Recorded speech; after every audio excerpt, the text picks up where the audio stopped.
नमस्कार, मैं कुशेन Singh, star news channel में आपका स्वागत है। इस समय जनपद अलीगढ़ के खैर के उपचुनाव का जो परिणाम चल रहा है, जो लगातार इसकी जो काउंटिंग चल रही है, इस समय समाजवादी कार्यालय पर हैं। यहाँ समाजवादी के परिसर पर हैं, तमाम समर्थक लोग मेरे पास मौजूद हैं। यहाँ पर लगातार यहाँ के जो प्रत्याशी हैं, उन्होंने अपनी विधानसभा खैर में लगातार अपनी पार्टी का प्रचार प्रसार किया, अपनी पार्टी के विकास कार्यों की नीतियों के बारे में लगातार बताया था।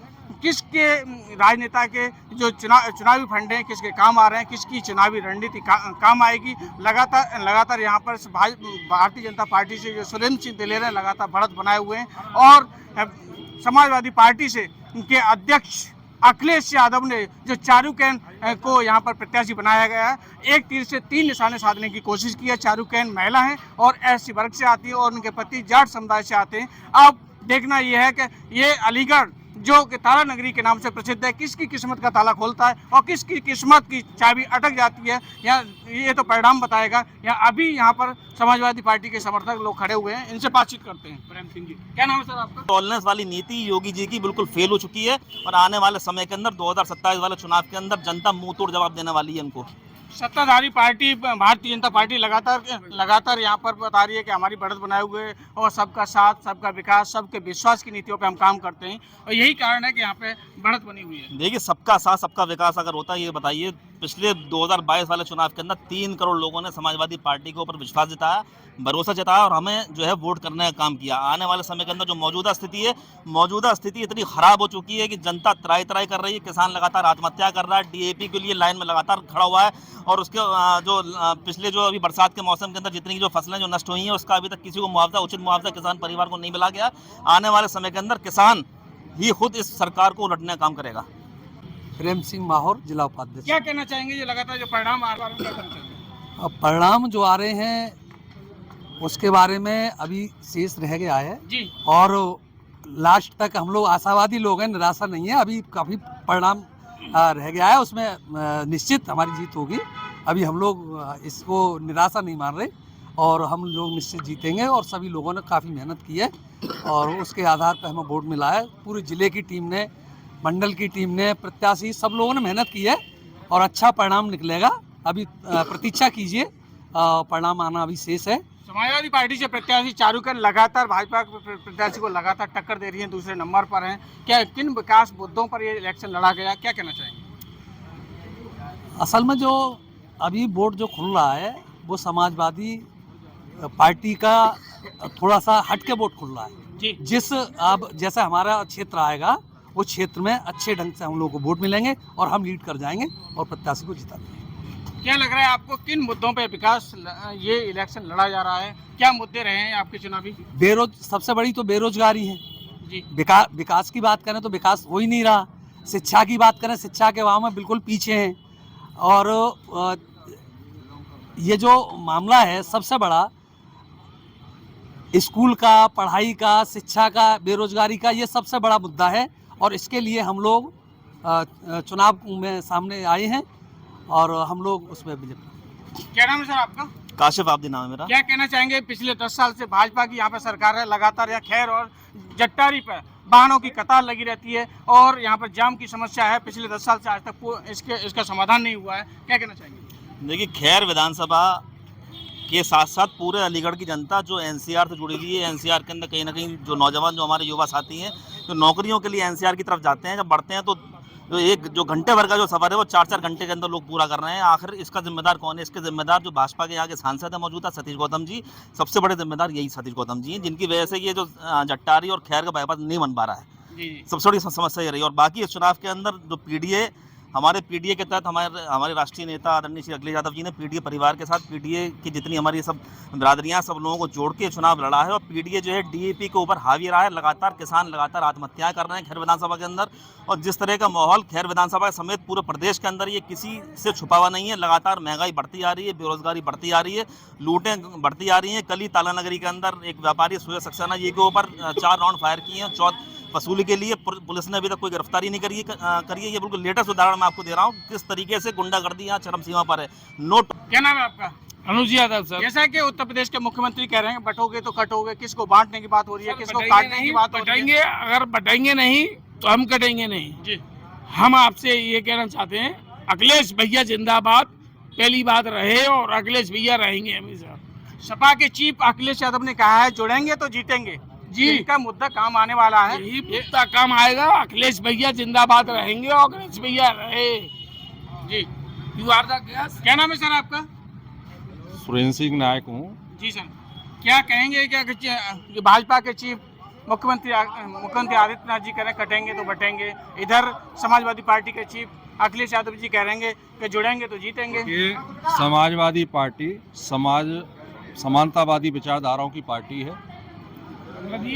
जो कटने और उसकी बात करते हैं उनकी विचारधारा अलग है। समाजवादियों की विचारधारा हम जोड़ने का काम करते हैं और समाजवादियों ने हमेशा सभी समाजों को सभी वर्गों को जोड़ने का काम किया है और आगे भी जोड़ते रहेंगे।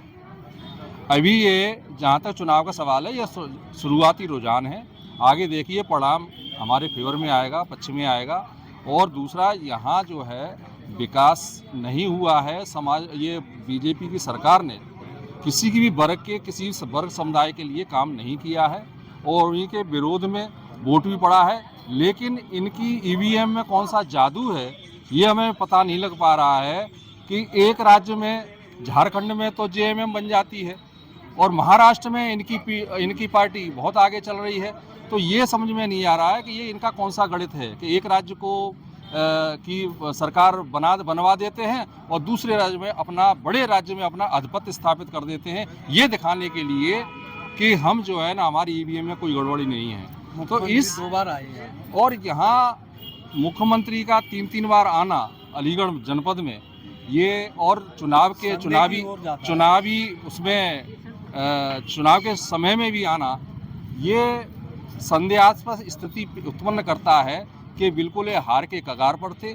लेकिन इन्होंने अपना कौन सा समीकरण बनाया है, इसकी पोल खुलना आगे बाकी है। ईवीएम पर आरोप सीधा लगा रहे हैं कि आप कह रहे हैं कि बड़े राज्य में भारतीय जनता पार्टी अपनी सरकार बना लेती है और दूसरा जो छोटा राज्य होता है वहाँ पर दूसरे की बनवा देती है ताकि जनता का ये विश्वास बना रहे कि हमारे ईवीएम में कोई गड़बड़ी नहीं। कैसे लगा सकते हैं आप आरोप? ये आरोप निराधार नहीं हो सकते हैं, चूँकि ऐसा लगता है, प्रतीत हो रहा है। आज के चुनाव से तो मुझे बिल्कुल यथास्थिति से जो लग रहा है वो स्पष्ट है कि कहीं न कहीं कुछ न कुछ गणित होता है इस ईवीएम में, इसको देखना बाकी है। विपक्ष लगातार ईवीएम पर ठीकरा फोड़ता है। ये सत्ताधारी पार्टी जो भारतीय जनता पार्टी कहती है कि जब ये विपक्ष हार जाता है तो बताता है ईवीएम में गड़बड़ी है, जीत जाता है तो कहता है ईवीएम में कोई गड़बड़ी नहीं। क्या कहना चाहेंगे? देखिए, शासन प्रशासन इनके साथ में है, शासन सत्ता का पूरा दुरुपयोग हो रहा है और आगे इन्होंने पहले भी किया है और ये कर रहे हैं। नहीं, महापौर के चुनाव में गाजियाबाद में तो क्लियर हुआ था।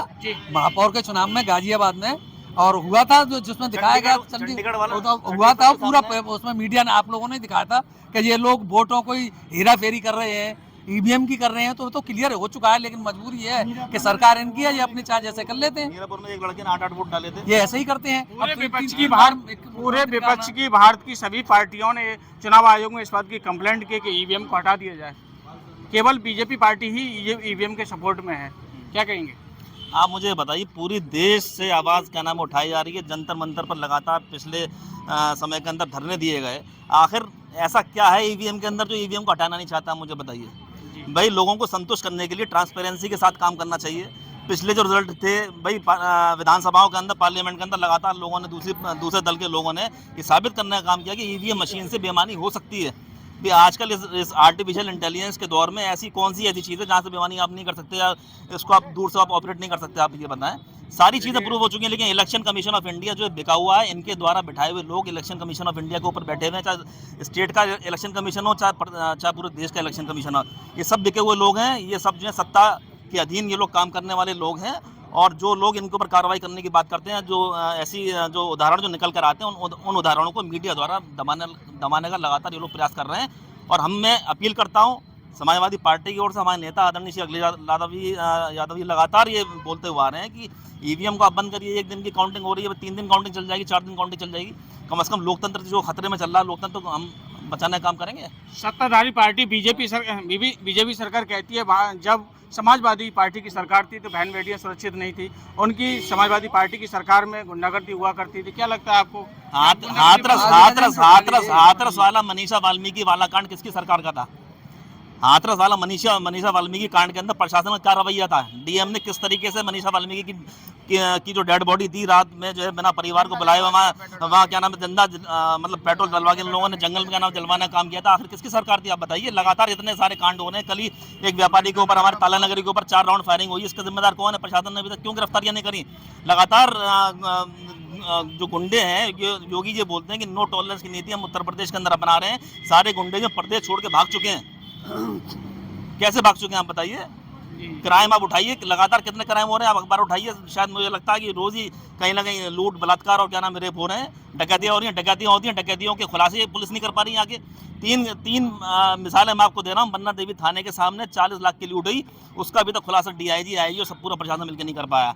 पटवारी के नगले पर एक फौजी के घर पर लूट हुई, जिनके घर में 10-12 फौजी थे, उनके घर में डकैती पड़ी, उस डकैती का खुलासा आज तक नहीं हो पाया। इस बात को हो गए तकरीबन 8-10 महीने।